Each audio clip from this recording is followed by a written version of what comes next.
अंक ज्योतिष कक्षा का इंट्रोडक्शन क्लास करने जा रहे हैं। अंक ज्योतिष हमारे जीवन में क्या महत्व रखता है, इसके लिए विशेष यहाँ पर आज हम बात करेंगे। शिवतनय वरिष्ठम सर्वकल्याणमूर्तिम परशुकमलहस्तं शोभितं मोदकेन अरुणकुसुममाला व्यालयदनोपवीति मम हृदय निवासं श्रीगणेशं नमामि। वनं समाश्रिता येऽपि निर्ममा निष्परिग्राहाः अपते परिपृच्छन्ति ज्योतिषां गतिकोदकम्। ये अंक ज्योतिष शास्त्र हमारी देवयानीपुरी जो हमारे आईकास की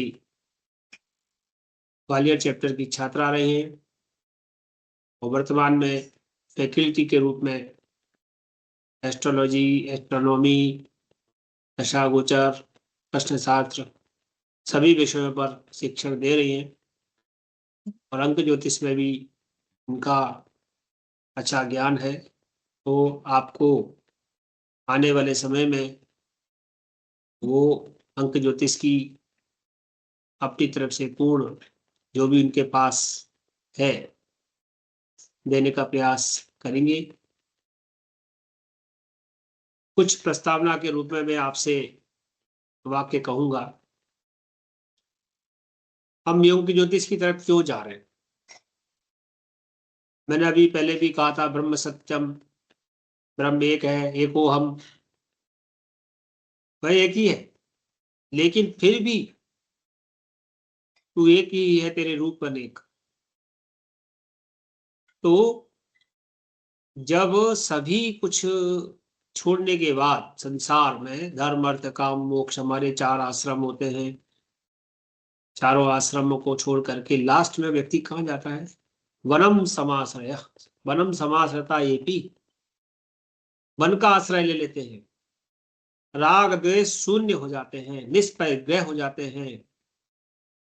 क्योंकि अनेक अनेक ज्योतिषियों में जाकर के कुंडली के आधार पर, इसके आधार पर, उसके आधार पर अपना भविष्य ज्ञात करने की जो उत्सुकता है, साधारण संसारी प्राणी को ये बड़ा मुश्किल होता है। तो प्राय इस भविष्य ज्ञान की प्राप्ति ज्योतिष शास्त्र के द्वारा ही होती है, ये सब जानते हैं। अब ज्योतिष शास्त्र कैसा है? वो तो अथाह सागर है। जन्म कुंडली निर्माण, जन्म स्थान, ठीक से समय का ज्ञान परम आवश्यक है। अब ये जन्म स्थान, तारीख, समय है तो शुद्ध लग्न बनाओ, भाव स्पष्ट करो, ग्रह स्पष्ट करो, वर्गाज बनाओ, दशा निकालो, अंतरदशा निकालो। बहुत गणित करना पड़ता है, बहुत सारा दृष्टि विचार करना पड़ता है, फलादेश में अनेक विचारों का सामंजस्य करना पड़ता है। तो बृहद ज्योतिष शास्त्र की परिक्रमा लगाना बिल्कुल वैसे ही कठिन है जैसे पृथ्वी की परिक्रमा लगाना। जैसा कि हम सभी जानते हैं कि पृथ्वी की परिक्रमा के संबंधों में एक कथा हमारे सामने आई। आज गणेश चतुर्थी भी है तो मैं आपको सुना देता हूं। एक बार स्वामी कार्तिक और गणेश जी दोनों ने आग्रह किया कि उनका विवाह हो। और स्वामी कार्तिक चाहते थे कि उनका विवाह पहले हो और गणेश जी चाहते थे पहले उनका विवाह हो। तब उनके माता पिता ने कहा कि जो पहले पृथ्वी की परिक्रमा पूर्ण करके आवेगा उसी का विवाह पहले किया जाए। स्वामी कार्तिकेय अपने वाहन मयूर पर चढ़कर बहुत तेज गति से चले और देखते देखते आंखों से ओझल हो गए। अब गणेश जी का शरीर भारी और वाहन छोटा सा मूषक, विचार में पड़ गए कैसे परिक्रमा पूर्ण करूं। उन्होंने अपने माता पिता को बिठाया, आसन दिया और उनके चरणों का पूजन किया और अपनी मूसक पर बैठकर 7 बार माता पिता की परिक्रमा करके प्रणाम कर दिया, और मैंने पृथ्वी की परिक्रमा कर ली भाई, और 7 बार कर ली भाई, एक बार भी परिक्रमा करके नहीं आए। अब पहले मेरा विवाह कीजिए, ऐसा उन्होंने अपने माता पिता से कहा। शास्त्रों में माता पिता का पूजन और परिक्रमा पृथ्वी परिक्रमा के समान है। इस युक्ति से गणेश जी का विवाह हो गया और उन्हें रिद्धि बुद्धि रिद्धि सिद्धि प्राप्त हो गई। दोनों विश्व रूप प्रजापति की 2 सुंदर कन्या थी, उनसे उनका विवाह हो गया, पत्नी रूप में प्राप्त हुई।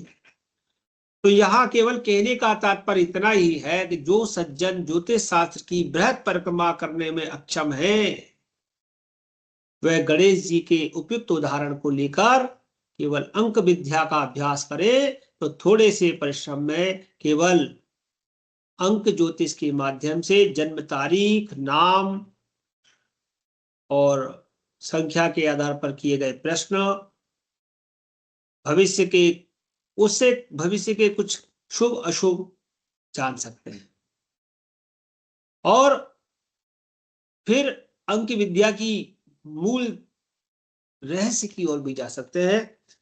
देखिए, मैं वास्तुशास्त्र पढ़ाता हूं, तो वास्तुशास्त्र में ये आता है कि हमारे लिए कौन सा नगर शुभ है, किसके लिए कौन सा नगर शुभ है, वहां एक कांकड़ी विचार आता है, उसमें संख्या का ही विचार है, आय विचार आता है, व्यय विचार आता है, और यहां तक कि ब्रह्म की एकता की जो संख्या है, जो शक्तियां हैं, उनका घनिष्ठ संबंध ज्योतिष में कैसे है, अंकों के माध्यम से ही जाना जाता है।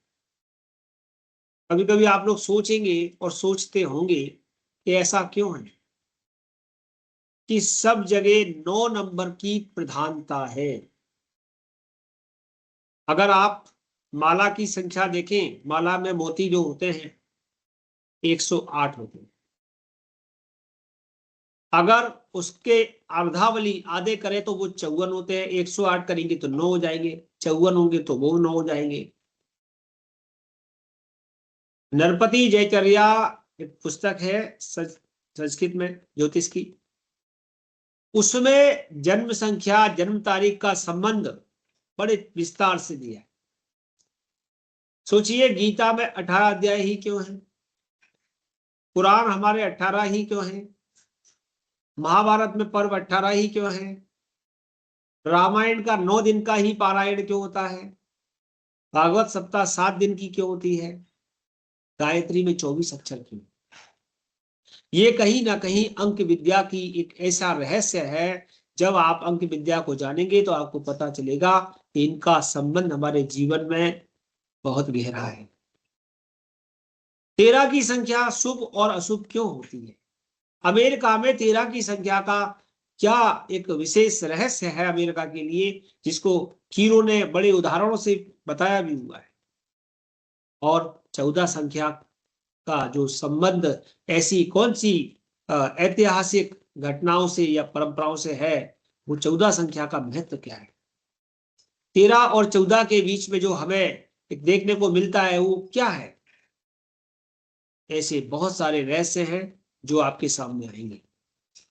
आप जब ज्योतिष पढ़ते हैं, आप सोचते होंगे कि सूर्य के मंत्र जाप 7,000 है, चंद्रमा के 11,000 है, मंगल के 10,000 है, या कहो दशा संबंध का है तो सूर्य की दशा 7 वर्ष रहती है, चंद्रमा की 10 वर्ष रहती है, सूर्य की कितनी 6 वर्ष रहती है, और मंगल की 7 वर्ष रहती है, बुध की 17 वर्ष रहती है। क्यों रहती है, शनि की 19 वर्ष क्यों है, शुक्र की 20 वर्ष क्यों है। ऐसे बहुत सारे कारण हैं, क्यों, क्योंकि इन सबका अंकों का संबंध हमारे जीवन में है। 25 मणियों की माला करने से, 25 मोती की माला करने से हमको मोक्ष मिलता है। 30 मोती की माला करने से धन की समृद्धि सिद्धि होती है। 27 मोतियों की माला करने से सर्वार्थ सिद्धि होता है, जो भी आप अर्थ प्राप्त करना चाहते हैं। और 54 अक्षरों की माला करने से सभी प्रकार की कामनाओं की प्राप्ति होती है। और 108 मोतियों की माला करने से सब प्रकार की सिद्धि होती है। किंतु एक और माला है जो अविचार कर्मों के लिए प्रशस्त है, अर्थात किसी के मारण मोहन के लिए की जाती है, उसमें 15 मोतियों की माला से किया जाता है। ऐसे बहुत सारे रहस्य हैं, बहुत सारी बातें हैं। अभी मैं प्रस्तावना में इतना ही कहूंगा आपसे, और मैं कहूंगा देवयानी जी से कि वो आज अपने अंक ज्योतिष शास्त्र का सभी को विस्तार से इंट्रोडक्शन दें, और सभी से आशा करेंगे कि अगर आप ज्योतिष के साथ अंक ज्योतिष का भी अध्ययन करना चाहते हैं, या बहुत ज्यादा मैंने जैसा कहा गणेश जी और कार्तिकेय वाली बात से आप बहुत सरल तरीके से ज्योतिष सीखना चाहते हैं, तो आइए अंक ज्योतिष की इस प्रस्तावना क्लास को आज अटेंड कीजिए, और बाद में यदि आपका मन बनता है तो आप आरती शर्मा जी को बताइएगा। जय गणपति की। आरती जी, देवयानी जी, आपका स्वागत है, और आप सभी को स्वीकार करेंगे। जय गणपति की। बहुत बहुत धन्यवाद गुरुजी, आपने प्रस्तावना में ही इतनी गूढ़ बातें बता दी, तो बहुत ही सबका ज्ञानवर्धन हुआ, मेरा भी। तो अब मैं आप लोगों के सामने यही थोड़ा सा इंट्रोडक्शन ही सिर्फ दे सकती हूँ इतने टाइम में, न्यूमरोलॉजी यानी अंक शास्त्र का। आप लोग अच्छी तरह से जानते हैं कि अंकों का हमारे जीवन में कितना महत्व है। अगर हम अपनी किसी भी स्टडी से अंकों को हटा दें तो शायद कोई भी स्टडी संभव नहीं। यहाँ हम पढ़ते न्यूमरोलॉजी। न्यूमर मतलब नंबर और लॉजी मतलब अध्ययन, यानी अंक ज्योतिष। अब जैसा कि अभी गुरुजी ने कहा कि हमारे पास वैदिक ज्योतिष शास्त्र के रूप में बहुत गहरा शास्त्र है, ठीक है, जो हर विधा से ऊपर है। ज्योतिष शास्त्र एक ऐसा शास्त्र है जो अपने आप में हर विद्या को समेटे हुए हमारे जीवन, व्यक्तित्व, सब कुछ उसमें समाया है। और यह एक ऐसी विद्या है जो हमें इस जिंदगी में मोक्ष की तरफ ले जाता है। असल में आत्मिक सुख जो होता है उसका जो इंट्रोडक्शन है वो ज्योतिष शास्त्र हमें करवाता है। ज्योतिष शास्त्र हमारे जो ऋषि मुनि हैं उन्होंने इतना विस्तृत लिखा हुआ है, इतना ज्यादा गूढ़ है कि उसे हमारे जैसे जो बहुत लिमिटेड जिनके मेंटल रिसोर्सेज हैं उनको समझना इतना आसान नहीं। बहुत बहुत ज्यादा उसका अध्ययन की जरूरत होती है। ऐसे तो कहने को नक्षत्र सूचक हैं, बहुत सारे हैं, ठीक है, थोड़ी सी इधर से उधर से उधर से ज्ञान लिया और ज्योतिषी बन बैठे। लेकिन हमारे आईकास का पर्पस है एक पूर्ण विद्वान ज्योतिष का निर्माण करना। तो ज्योतिष शास्त्र जब हम पढ़ते हैं बहुत ज्यादा पढ़ना पड़ता है, इसलिए काफी सारी छोटी छोटी छोटी विधाएं जो हैं वो आई हैं अस्तित्व में। लेकिन ये विधाएं हमें शॉर्टकट तो देती हैं, लेकिन ऐसा नहीं है कि ये कमतर नहीं आंक सकते। इनसे भी हमें बहुत गूढ़ ज्ञान का जो है वो प्राप्ति होती है। अंक तो अपने आप में ही एक जादुई शक्ति रखते हैं, अपने आप में मैजिक है ये। अंक कितने ज्योतिष के लिए भी, जैसे गणित है, कैलकुलेशंस हैं, उसके बगैर ज्योतिष शास्त्र भी संभव नहीं है। कोई भी शास्त्र, कोई भी अंकों के बिना संभव नहीं। अंकों का जो जहां पे हम न्यूमरोलॉजी में पढ़ते हैं, अंकों के आधार पर किसी व्यक्ति के व्यक्तित्व, उसका भविष्य और उसकी विचारधारा, इनका अध्ययन करते हैं। और बहुत कम रिसोर्सेज में, कम अध्ययन में बहुत परफेक्शन तक हम जा सकते हैं। हम भविष्य की गणनाएं कर सकते हैं अंकों के आधार पर, मैजिकल होती हैं। और सिर्फ जन्म तिथि के आधार पे हम यहाँ पे इसको निकाल सकते हैं। बहुत से लोगों को जन्म समय ज्ञात नहीं होता।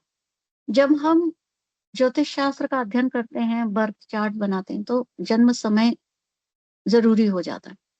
यहाँ पे सिर्फ जन्म तिथि, साल, महीने से हम उसका मूलांक, भाग्यांक निकाल सकते हैं। अगर किसी को जन्म तिथि का भी पता नहीं है तो हम नाम से भी नामांक निकाल कर भविष्य की गणना कर सकते हैं। सिर्फ व्यक्तित्व नहीं, हम आजकल तो जो मॉडर्न न्यूमरोलॉजी है, मोबाइल नंबर से भी हम बताते हैं। हम जो घर का नंबर है उससे भी बताते हैं। एक चाइनीज ओरिजिन से विद्या है लोशु ग्रिड, उसका भी अध्ययन बताते हैं। उसका भी जब हम विस्तृत अध्ययन करते हैं, वहां से भी हम भविष्य की जानकारी ले सकते हैं। तो इसमें नंबर्स जो हैं वो कलर से किस तरह रिलेटेड हैं, ये भी हम इसमें जानते हैं। बहुत सारी चीजें हैं। जब हम डेप्थ में जाते हैं, गहराई में जाते हैं, तो बहुत सारी चीजें निकल के आती हैं और हैरानी होती है कि अंक जो 1 से 9 तक के अंक हैं, उनमें इतना कुछ छुपा हुआ है। यहाँ पे अंक ज्योतिष में 1 से लेके 9 तक के जो अंक हैं, उनका अपना एक महत्व है। वो किस तरह से हर एक अंक हर ग्रह से, राशि से और नक्षत्रों से जुड़ा हुआ है, और वही हमारे व्यक्तित्व को कैसे, अंक ज्योतिष और वैदिक ज्योतिष अलग अलग नहीं है, कहीं ना कहीं वो जुड़े हुए हैं। बस फर्क क्या है, यहाँ पे जो अध्ययन है वो लिमिटेड हो जाता है, वहां पे बहुत विस्तृत है। अब हम बात करते हैं कि जन्म तिथि के आधार पर कैसे हम अध्ययन करते हैं। जो अंक ज्योतिष है उसमें जन्म तिथि, साल, महीना, इन तीनों चीजों की हम गणना करते हैं। इससे हम व्यक्ति का मूलांक निकालते हैं और भाग्यांक निकालते हैं। जो भी जन्म तिथि होती है उससे हम मूलांक निकालते हैं। जैसे अगर किसी की जन्म तिथि 1 या 10 है, उसका मूलांक हुआ 1, उसका स्वामी हुआ सूर्य।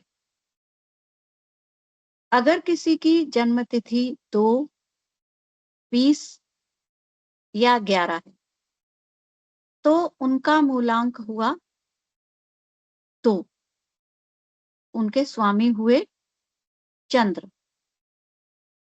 अगर 3 है, 12 है, 21 है या 30 है, उनका मूलांक होगा 3 और स्वामी होंगे गुरु।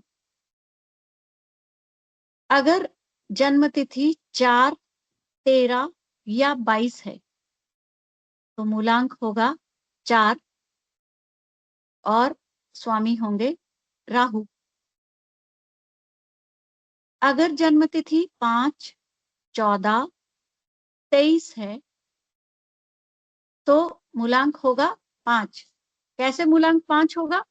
1 और 4 को भी आपस में जोड़ देंगे, 2 और 3 को आपस में जोड़ देंगे, तो इनका रेशो आएगा 5 और स्वामी होंगे बुध।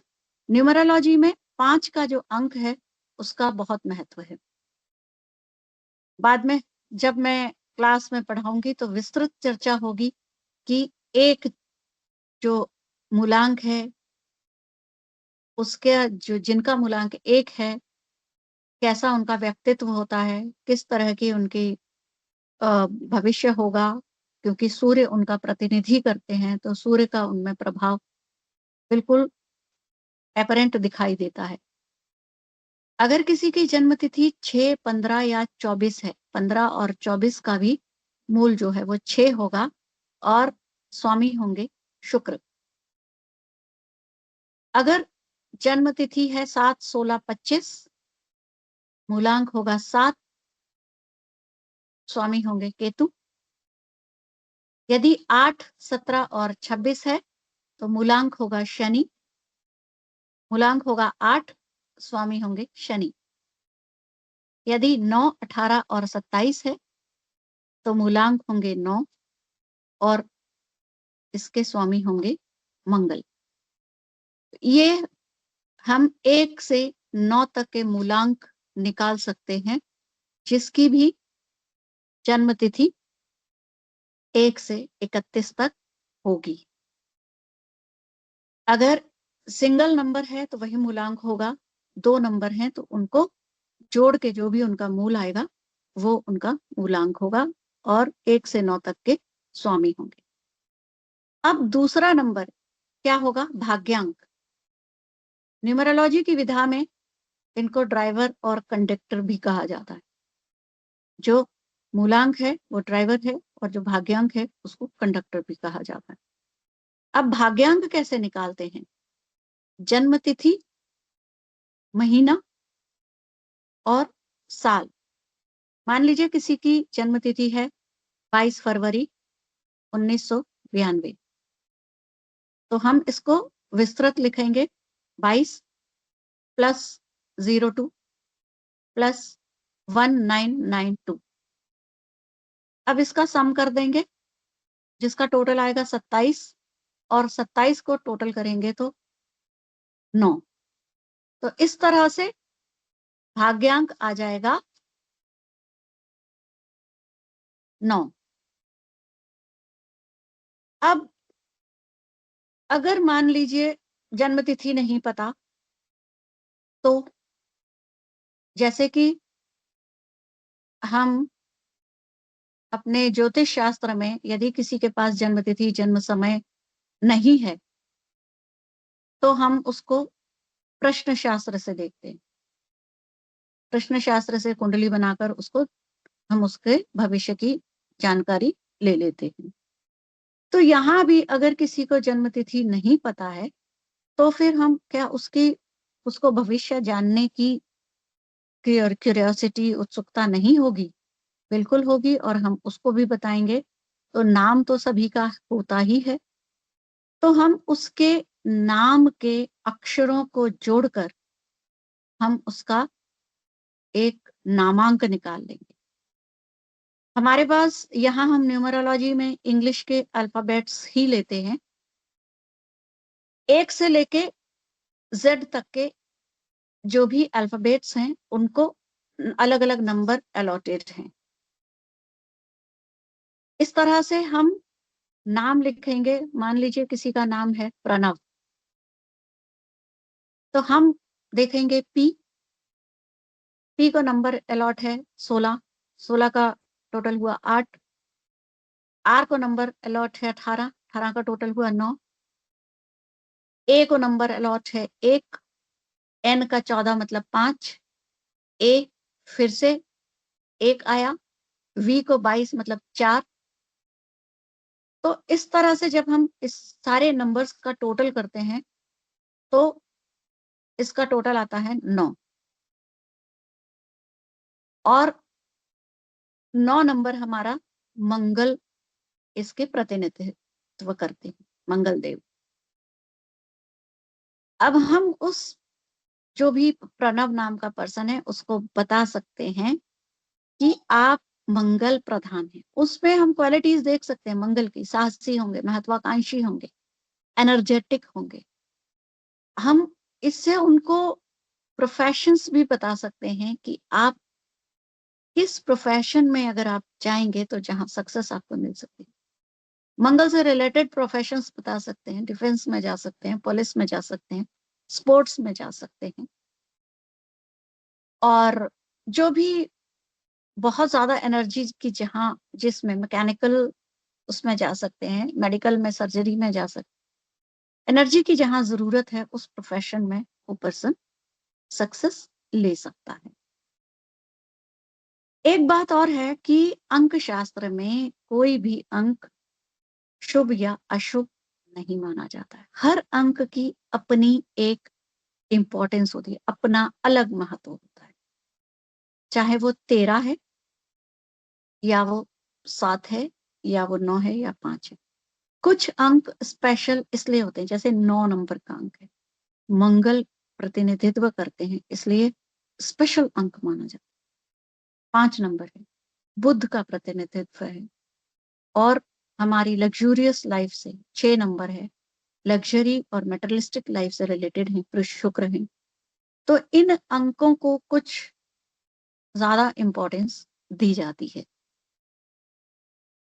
अब हमारे पास मूलांक, भाग्यांक और नामांक है। मूलांक और भाग्यांक में कोई बदलाव नहीं किया जा सकता। इनके लिए अगर कॉम्बिनेशन आते हैं, जैसे एक मूलांक आ गया, 4 भाग्यांक आ गए, अब हम देखेंगे डिटेल में कि 1 और 4 का कॉम्बिनेशन कैसा है। भाग्य में संघर्ष होगा या अचीवमेंट्स होंगे। अचीवमेंट्स को लाने के लिए हम कुछ उपाय कर सकते हैं, जिनसे कि हम उनको बैलेंस्ड कर सकते हैं, लेकिन इनमें कोई भी चेंज नहीं किया जाए। जन्म तिथि हम बदल नहीं सकते, जन्म मंथ या ईयर हम बदल नहीं सकते, इसलिए लेकिन नामांक में हम कुछ बदलाव कर सकते हैं। जैसे आपने कई बार देखा होगा कि साइन बोर्ड्स बनते हैं या नाम में कई बार लोग डबल ए ऐड कर लेते हैं, एक्स्ट्रा ए ऐड कर लेते हैं, या कोई और अक्षर ऐड कर लेते हैं, जिसका प्रोनाउंसिएशन पे कोई फर्क नहीं पड़ता, लेकिन स्पेलिंग से नंबर पे फर्क पड़ जाता। जो नंबर सूटेबल है उनके लोशु ग्रिड के अकॉर्डिंगली वो स्पेलिंग में चेंज करके उसका नाम में नामांक को चेंज कर लिया जाता है। तो नामांक को अकॉर्डिंगली चेंज कर सकते हैं। अपने जो भी हमारे शुभ अंक हमें चाहिए उसके अकॉर्डिंग हम उसको ला सकते हैं। अंकशास्त्र में जो मिलान किया जाता है वो 9 ग्रह, 12 राशियों और 27 नक्षत्रों के आधार पर ही किया जाता है। हर अंक का ग्रह स्वामी है, उस ग्रह स्वामी की क्या राशि है और वो उस राशि में नक्षत्र कौन से हैं, उसके अकॉर्डिंगली उसका व्यक्तित्व हो सकता है। अंक शास्त्र से हम प्रोफेशंस भी बता सकते हैं, जैसे कि नंबर 1 है, मूलांक 1 है या भाग्यांक 1 है, तो महत्वाकांक्षी होगा, कभी हार ना मानने वाला होगा, संघर्ष में डटे रहने वाला, चुनौतियों का सामना करने वाला। अब आप देखिए, नंबर 1 के स्वामी हैं सूर्य। आप खुद भी एस्टिमेट कर सकते हैं कि सूर्य की तरह पर्सनालिटी होगी जिसकी, वो कैसा होगा। ठीक है, एनर्जेटिक है वो, बहुत उसमें संघर्ष करने की शक्ति है, चलते रहने, अविरत चलते रहने की शक्ति है। जिस तरह सूर्य है, सूर्य की तरह नेम और फेम गेन करने वाला पर्सन होगा। राजनीति में अच्छा होगा, अच्छा भाषा पर अच्छी पकड़ होगी, मैनेजमेंट पे पकड़ होगी ना। मंथ होगा इनका मार्च और राशि होगी इनकी मेष। सूर्य क्योंकि आत्मा है, तो उस तरह का उस पर्सन का व्यक्तित्व होगा। अब इनको अगर व्यवसाय बताया जाए तो क्या व्यवसाय बता सकते हैं? लीडरशिप होगी इनमें, भरी होगी कूट कूट के, क्योंकि सूर्य तो सुप्रीम है। मैनेजमेंट कर सकते हैं ये लोग, रतन टाटा, धीरू भाई जैसे लोग एक मूलांक वाले। अगर किसी का मूलांक 2 है, चंद्र उसके स्वामी हैं, कला की तरफ उनका रुझान होगा, एंटरटेनमेंट की तरफ झुकाव होगा, ममतामयी होंगे ऐसे लोग, क्योंकि चंद्रमा जो है माता का कारक है। लेकिन थोड़े से कमजोर हैं, एक ही दिशा में विचार करते हैं ना, हर दिशा में नहीं सोच के चलते हैं, यहाँ पर ये इमोशनल हो जाते हैं। कला, मनोरंजन, समाज सेवा आदि कर सकते हैं। राजनीति से दूर रहें तो इनको बताया जा सकता है, अच्छा होगा इनके लिए।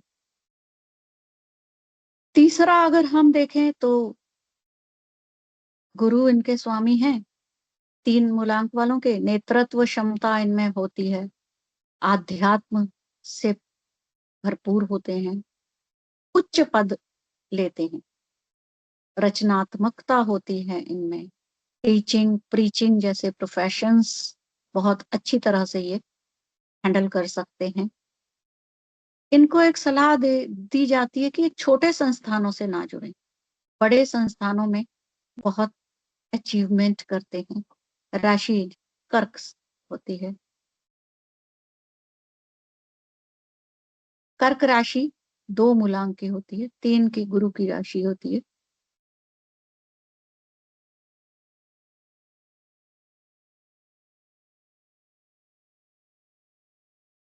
चार जो मूलांक है राहु के स्वामित्व वाले होते हैं। राहु ग्रह जिसको कि नॉस्टैल्जिक ही माना जाता है, हालांकि बहुत सारे अच्छे फायदे भी राहु देके जाते हैं, लेकिन राहु से सभी डरते हैं। इनका सोचने का अलग ही नजरिया होता है, स्वतंत्र विचारधारा हो, सुनते नहीं है किसी, अंधभक्त नहीं होते। यदि आप कहें कि जो आप चाहते हैं उसी रास्ते पे चलते रहेंगे, कभी नहीं चलेंगे। खुद के नजरिए से सोचेंगे, चाहे वो सही है या गलत है, लेकिन उसी नजरिए पे चलेंगे। नए नए थॉट्स इन्वेंट करते हैं। इनको बता सकते हैं ये हाई रिस्क वाले व्यापार करना चाहते हैं, रिसर्चर होते हैं, जुआ सट्टा शेयर मार्केट वगैरह में अच्छा होल्ड होता है इनका।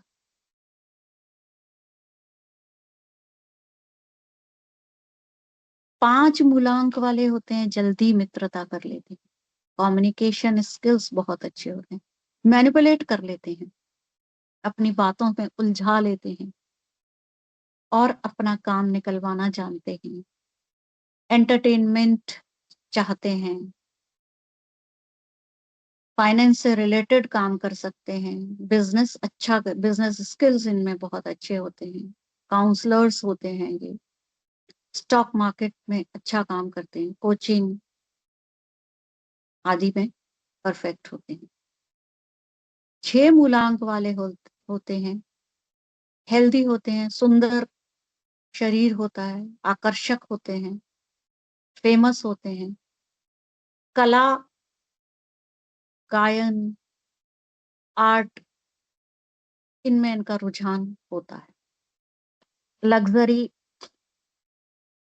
फन लविंग होते हैं, लग्जूरियस लाइफ इनको पसंद है, फैशनेबल होते हैं, फैशन से रिलेटेड बिजनेस कर सकते हैं, कला के क्षेत्र में बहुत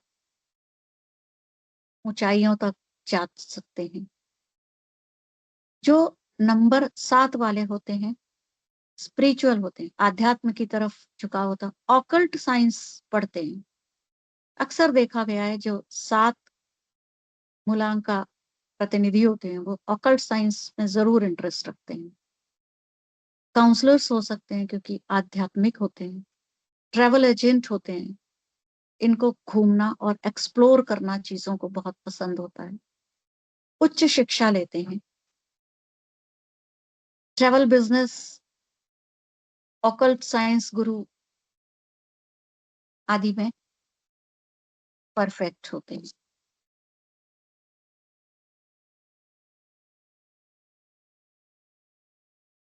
जो 8 मूलांक वाले होते हैं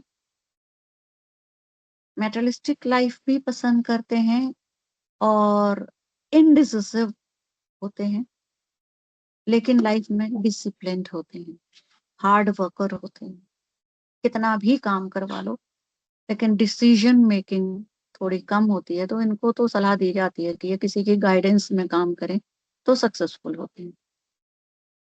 स्टील आर स्टील से रिलेटेड, लोहे से रिलेटेड बिजनेस करते हैं तो सफलता मिलती है, लॉ से रिलेटेड काम करते हैं तो इनको जुडिशियरी में जाते हैं तो इनको सफलता मिलती है, आर्किटेक्ट हो सकते हैं, कंस्ट्रक्शन के बिजनेस में जा सकते हैं। मकर कुंभ इनकी राशि होती है। जो 9 नंबर है मुलायम, स्ट्रॉन्ग बिल्ट होते हैं, शरीर से हैवी, स्ट्रॉन्ग, हिम्मती होते हैं, संघर्ष से कभी घबराते नहीं, क्षत्रिय जीवन होता है उनका। पुलिस, डिफेंस, स्पोर्ट्स, इन सर्विसेज में सफलता अर्जित करते हैं। जहां बहुत एनर्जी की जरूरत है वहां 9 मूलांक वालों को लगा देना चाहिए। लेकिन इनके जीवन की डगर जो है वो आसान नहीं। संघर्ष हमेशा इनको करना होता है, बिना हार्डवर्क के सफलता नहीं मिलती। और इनको एक सजेशन दिया जा सकता, कानूनी पचड़ों में ना पड़े, अनुशासित जीवन अगर ये जीते हैं तो सफल। क्योंकि जैसे आप स्पोर्ट्स पर्सन है, अनुशासित नहीं होगा, डिफेंस पर्सन से अनुशासित नहीं होंगे तो कभी सफल नहीं। तो ये हमारे 9 के 9 जो ग्रह थे, ये बताते हैं क्या क्या प्रोफेशंस। ऐसे बहुत सारी चीजें हैं जो हम जब पढ़ेंगे तो हम बहुत डिस्कस करेंगे, डिटेल में डिस्कस करेंगे। आप देख के, पर्सनालिटी देख के ही आप अंदाजा लगा लेंगे कि इस मूलांक का होगा या इस मूलांक का। कलर्स रिलेटेड जो हैं अंकों से, नंबर 1 से येलो या गोल्ड कलर, सेकंड जो है वो प्रतिनिधित्व करता है लाइट ग्रीन, पिंक, चंद्रमा से रिलेटेड। थर्ड गुरु के आ गए yellow, saffron, beige. Fourth Rahudev है, ग्रे कलर हमेशा पसंद करते हैं। 5 है ग्रीन या पीकॉक कलर। 6th है Indigo, mauve, white, whitish blue.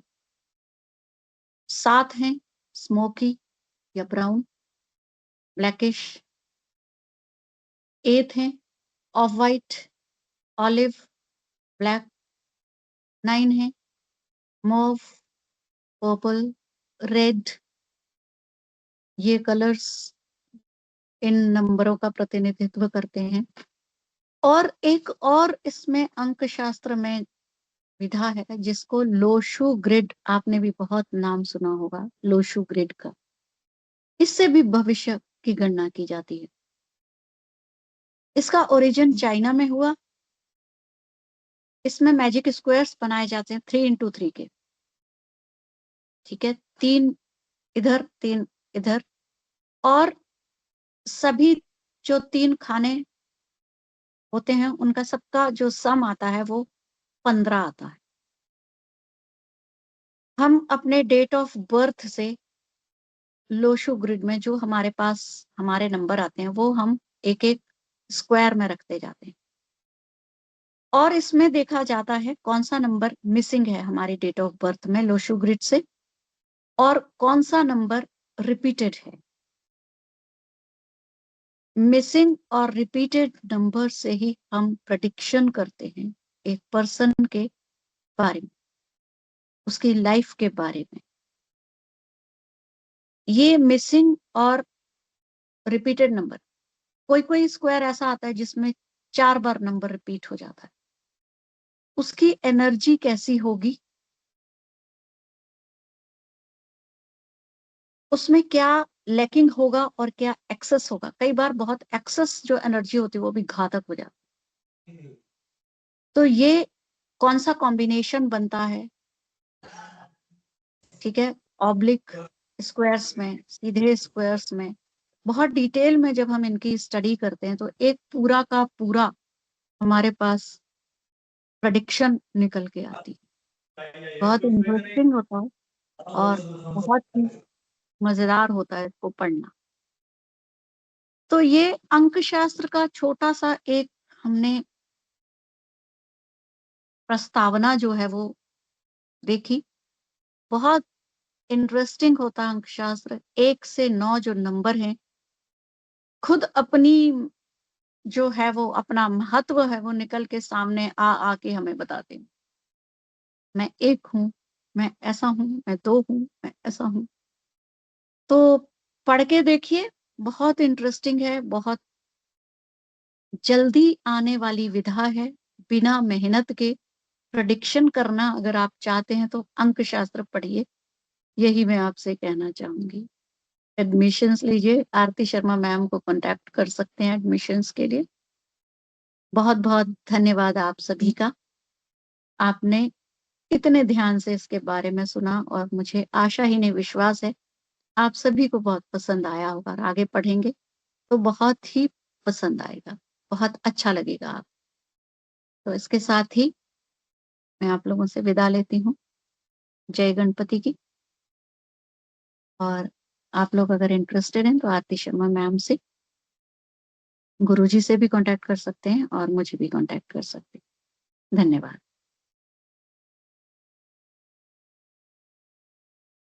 जय गणपति की। तो जय गणपति। देवयानी मैम ने आपको उसके विस्तार में बताया है और आपको लगता होगा कि हम इसमें अब क्या पढ़ने जाएंगे, क्या पढ़ेंगे। तो बातें इतनी हो गई हैं, इन बातों में सारा रहस्य आपको बता दिया गया है कि अंक ज्योतिष का महत्व क्या है, क्यों पढ़ना चाहिए, उसका हमारे को लाभ क्या है और किस तरीके से वो हमारे जीवन में काम करेगा। एक, दो, तीन, चार जितने भी हमारे नंबर्स हैं वो किस प्रकार से हमारे ऊपर प्रभावी होते हैं। ये बहुत सारी बातें अभी आपके सामने बतलाई गई हैं। मैं बिल्कुल यही कहूँगा कि अगर आप थोड़ा सा ऐसा लगता है कि आपको सिलेबस जानना है तो मैं दिखा देता हूँ कि हम सिलेबस में आपको क्या देने वाले हैं।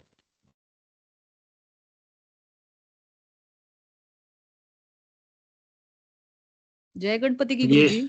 जय गणपति। मैं आपको थोड़ा सा, मेरी वो स्क्रीन शेयर हो रही। हाँ जी सर, हाँ जी जी सर। गुरुजी, हो गया। Sir okay. बुक कौन सी, बुक भी बता दीजिए सर, किस बुक से पढ़ते हैं सर हम लोग? बुक बुक देखिए, बुक तो बहुत है और फिर भी करिश्मा अंकों का एक पुस्तक हमारे सुरेश चंद्र मिश्रा जी की है, जी उसका हम प्रयोग विशेष रूप से करेंगे। बाकी और भी बुक्स हैं, अ, वैदिक अंक संहिता भी है और अंक ज्योतिष रहस्य भी है, बहुत सारी बुक है। लेकिन सब में आपको मूल पढ़ना क्या है वो देवयानी जी अपने नोट्स के माध्यम से आपको पढ़ा देंगे। सबसे पहले विषय की प्रस्तावना पर हम आएंगे और उसे पढ़ेंगे। और सबसे बड़ी बात देखो, मैं आपको बताता हूँ शुरू से कि भगवान कहते हैं मैंने तेरे लिए ही 7 रंग के क्या बने सपने, सपने चुने। हाँ तो ग्रह चुने। मैंने तेरे लिए ही 7 रंग के ग्रह चुने। ये 7 रंग के 7 जो ग्रह हैं, सूर्य, चंद्र, मंगल, बुध, गुरु, शुक्र, शनि आदि, और इनके 2 छाया ग्रह राहु, केतु, सारे ज्योतिष में इन्हीं का प्रयोग है। यानी कि आपको इनके कारकत्वों की जानकारी अच्छे से होनी चाहिए। तो वो फर्स्ट लेसन में, 1-2 लेसन शुरू में ये आपको बताएंगे, क्योंकि वैसे तो हमें लगता है कि ज्यादातर लोग ज्योतिष कहीं ना कहीं से सीख के फिर हमारे अंक ज्योतिष में आते हैं। लेकिन फिर भी ऐसा हो सकता है कि किसी किसी को ग्रहों के बारे में ही ना मालूम हो, ग्रहों का इतिहास ही ना मालूम हो। जैसे बोला भी कि सूर्य एनर्जिक है, मंगल एनर्जिक है, सूर्य एडमिनिस्ट्रेशन देता है, सूर्य के अंदर राजाओं वाली क्षमता है, पुरुषार्थ कराता है। तो ये चीजें भी हमें मालूम है। चंद्रमा वाले का मन थोड़ा चंचल रहता है। ये कारकत्व के विषय में हम 1-2 क्लासों में ये पढ़ाएंगे। और फिर हमारे साथ बात आएगी कि अंकों का आपस में संबंध क्या है ना। फिर शून्य के विषय में भी बड़ी समस्या है। शून्य, क्योंकि देखिए 1 से 9 तक तो मिल गए, बाद में शून्य आया। शून्य राहु केतु का जो अंक है उसका संबंध, शून्य का संबंध कैसे बना। 4 और 8 का शुभ अशुभ संबंध क्या है, जैसा कि आप सिलेबस देख रहे हैं। 13 का भय क्या है, जो मैं बोल रहा था अभी, तो अमेरिका में तो 13 का विशेष रूप से विचार है। 13 का भय क्या है, जन्म मास के लिए आप कैसे विचार करेंगे। मूलांक 1, 2, 3, 4, 5, 6, 7, 8, 9, और भाग्यांक 12 अंक, पौरांक, जन्म समयांक और नामांक विविध रूप में। और अंक ज्योतिष द्वारा जन्म कुंडली, और अंक दो ज्योतिष द्वारा प्रश्न शास्त्र अंक, मतलब अंक मूल अंक से। जैसे किसी का भी बोला कि किसी की डेट किसी को नहीं मालूम, तो केवल उससे एक अंक पूछा जाएगा कि आप पहले शुद्ध चित्त से, मनोभाव से आइए और पूछने की हमको आपसे कुछ पूछना है। और मन बना के आइए। ज्योतिषी भी उस मन से बैठते हैं, प्रश्न शास्त्र की एक विधा है उसमें बैठते हैं। और 1 से 108 तक के नंबर या 3 से 84 तक के नंबर, उसकी कुछ एक हमारे मुंह मूक प्रश्न ज्ञान एक इसके अंदर आएगा। उसके माध्यम से भी आपका अंक पूछ करके, किसी ने कहा 78, तो वो 78 के आधार पर आपने क्या प्रश्न था आपका, और वो कितना फलित होगा कितना नहीं होगा। तो 7 और 8 15 हो जाएगा, 15 का मतलब 6 हो जाएगा, 6 का मतलब शुक्र हो जाएगा। तो ये चीजें बड़े से इजीली आपको समझ में आएंगी। जैसे कि आप बिंसोत्री दशा पढ़ते हो, केसु आचंभो राजी सबू, तो यहाँ पर भी आपको आचंबू राजी सब आचंबी आचंजीरा बुशु के शंभो, ये एक सूत्र बताया जाएगा कि किस प्रकार से इनको नंबर के साथ, ग्रहों का संबंध इनके साथ जुड़ा हुआ है। और मैं आशा करता हूँ सभी को अंक ज्योतिष में इंटरेस्ट आएगा। अभी कोई ऐसे व्यक्ति हैं जो ये चाहते हैं कि हमें अंक ज्योतिष में एडमिशन लेना है, तो अभी ही अपना हाथ ऊपर करें, जिससे कि हमारे जो शिक्षक हैं उनका मनोबल ऊंचा हो कि वो हाँ ठीक है मेरे पास स्टूडेंट है, तो मैं अगले हफ्ते तैयारी करके आऊं। और क्लास शुक्रवार को होगी। देवयानी जी, शुक्रवार को क्लास कब करेंगे आप? गुरुजी मैं आपसे बात करके फिर मैं बता दूंगी। हाँ, आप बता देना, तो जिससे फिर उसी हिसाब से अपन डाल देंगे क्लास। और इवनिंग भी करेंगे ना, शाम में? गुरुजी मैं ठीक है, डे की क्लासेस लेना प्रेफर करूंगी, अगर दिन में ले सकूं। ठीक है, तो आप मुझे बता देना, जिससे मैं सबको बता दूंगा और अपन उसी ठीक है। हिसाब से उसको मैनेज करेंगे सबके साथ। तो जो हम्म, लोग ज्योतिष में इंटरेस्टेड है, कोई हाथ ऊपर करेंगे अभी, कि हमारी अभी मन है, या बाद में बताएंगे? हाँ, एक हैंड राइज हुआ है किसी का, जी बहुत गुरुजी, अच्छा। मैं भी ले सकूंगी इसमें, अगर मेरे को टाइमिंग जो है मैडम का सूट हो जाएगा तो मैं ज्वाइन करूंगी सर। बिल्कुल, कंचन जी का भी धन्यवाद। बन रहा है मन, आपकी ठीक है। टाइमिंग के अकॉर्डिंगली हम सेट कर लेंगे। हाँ, वो भी जी हम कर धन्यवाद। लेंगे। तो हमें भी आप लोगों का भी रुझान ले लेंगे, तो इसलिए हम चाह रहे हैं कि जो लोग इंटरेस्टेड है वो हमें बताएं, तो जिससे आपके साथ एक बार संवाद अलग से कर लेंगे और टाइम सेट कर लेंगे, जिससे कि देवयानी जी को भी कंफर्ट हो और आप लोगों के लिए भी कंफर्ट हो। बाकी बीच बीच में मैं भी आपको जहां जहां मेरे को लगता है कि मुझे जो आता है वो मैं दे दूंगा। क्योंकि देखिए, ज्ञान तो समुद्र है, और समुद्र में कहाँ क्या नहीं है, है ना? विष भी समुद्र में है और अमृत भी समुद्र में है, लक्ष्मी भी समुद्र में है, लक्ष्मी भी समुद्र में है। तो इस समुद्र में बहुत गोते मैंने पिछले 35-36 सालों में लगाए हुए हैं। और जो मेरे पास होगा वो मैं हर विधा में, क्योंकि मेरे पास हर विधा का कुछ न कुछ अंश गणेश जी की कृपा से है। तो देवयानी जी हमारी मूल मुख्य रूप से टीचर हैं, वो मुख्य रूप से करेंगी। समय समय पर मैं भी आपको जो मैं दे सकता हूँ दूंगा। आप लोग अपना बताइएगा। आज की क्लास में अब राम करते हैं सर्वे भवन्तु के साथ। जी। सर्वे भवन्तु सुखिनः, सर्वे सन्तु निरामयः, सर्वे भद्राणि पश्यन्तु, मा कश्चित् दुःखभाग् भवेत्। ओम शांति शांति शांति। जय गणपति। जय गण जय जय गणपति। गणपति जी गुरुजी। जय गणपति, सभी को जय गणपति। जय गणपति। जय गणपति।